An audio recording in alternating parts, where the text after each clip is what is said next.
میں ابھی تھوڑی دیر پہلے اپنے کچھ نوجوان ساتھیوں سے کہہ رہا تھا کہ مجھے اتنا دکھ ہوتا ہے یہاں آ کر، ایک خوشی بھی ہوتی ہے، ایک دکھ بھی ہوتا ہے. میں دنیا میں بہت جگہ جاتا ہوں، بہت زیادہ میری قسمت میں دنیا بھر میں، ملک بھر میں گھومنا لکھا ہے ابھی تک. تو اس کے باوجود میں یہ بات دیکھتا ہوں کہ جو ایمانی صلاحیت، جو روحانی استعداد اے کشمیر کے نوجوانوں تمہارے اندر ہے، وہ بہت کم جگہ دیکھنے کو ملتی ہے. لیکن نوجوانوں تم اپنے کو نہیں پہچان پا رہے، تم اپنے کو نہیں پہچان پا رہے. دنیا تمہارے پوٹینشیل کو پہچانتی ہے، اسی وجہ سے تم پر بہت زیادہ محنت کرتی ہے، تم پر للچائی ہوئی نگاہ ڈالتی ہے. دنیا جانتی ہے اس بات کو کہ اگر یہاں کے نوجوانوں نے اپنے کو پہچان لیا تو ہزاروں کلومیٹر دور تک یہ انقلاب لے آئیں.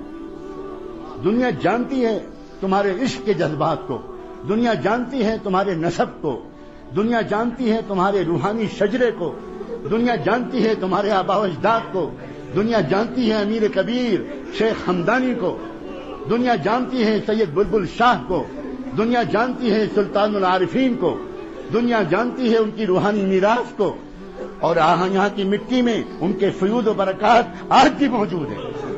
آپ سمجھتے ہو میں تم کو دین سکھانے آتا ہوں؟ اس غلط فہمی سے نکل جاؤ. میں یہاں کی وادی سے گزر کر اپنے ایمان کو تازہ کرنے آتا ہوں.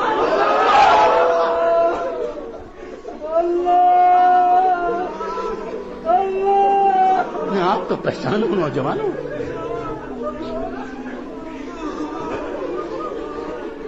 میں تم سے یہ کہوں کہ تم لڑکیوں سے باتیں مت کرو. میں تم سے یہ کہوں کہ تمہاری گرل فرینڈز نہیں ہونی چاہیے. میں تم سے یہ کہوں کہ موبائل سے تم ناجائز باتیں مت کرو. میں تم سے یہ کہوں کہ انٹرنیٹ پر ننگی تصویروں کو مت دیکھا کرو. اگر میں یہ کہوں تو میری زبان کو پکڑ لینے کا تم کو حق ہے.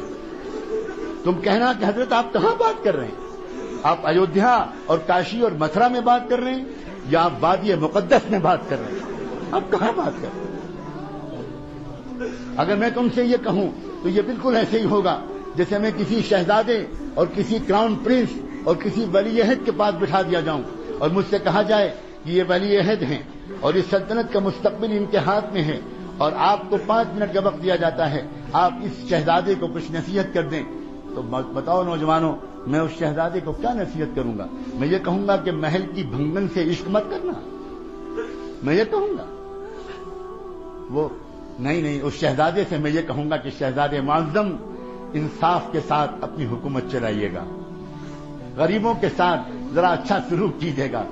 بہت دن ہو گئے آپ کے علاقے کے غریبوں کو کوئی محبت بھرا رہنما نہیں ملا.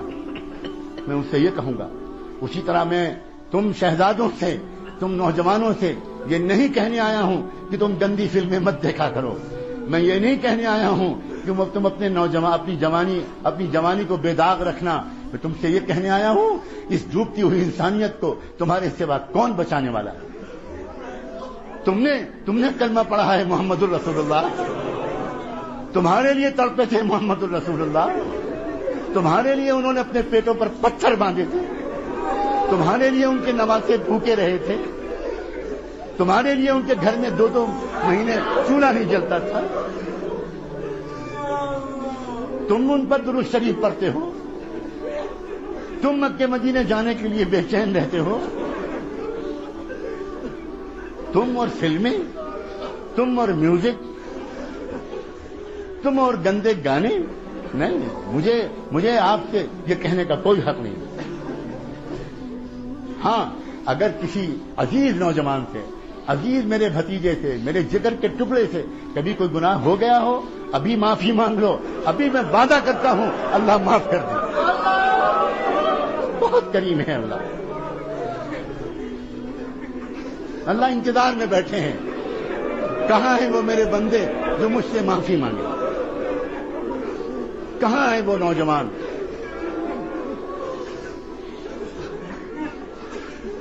بہت کریم ہے اللہ، بہت رحیم ہے اللہ.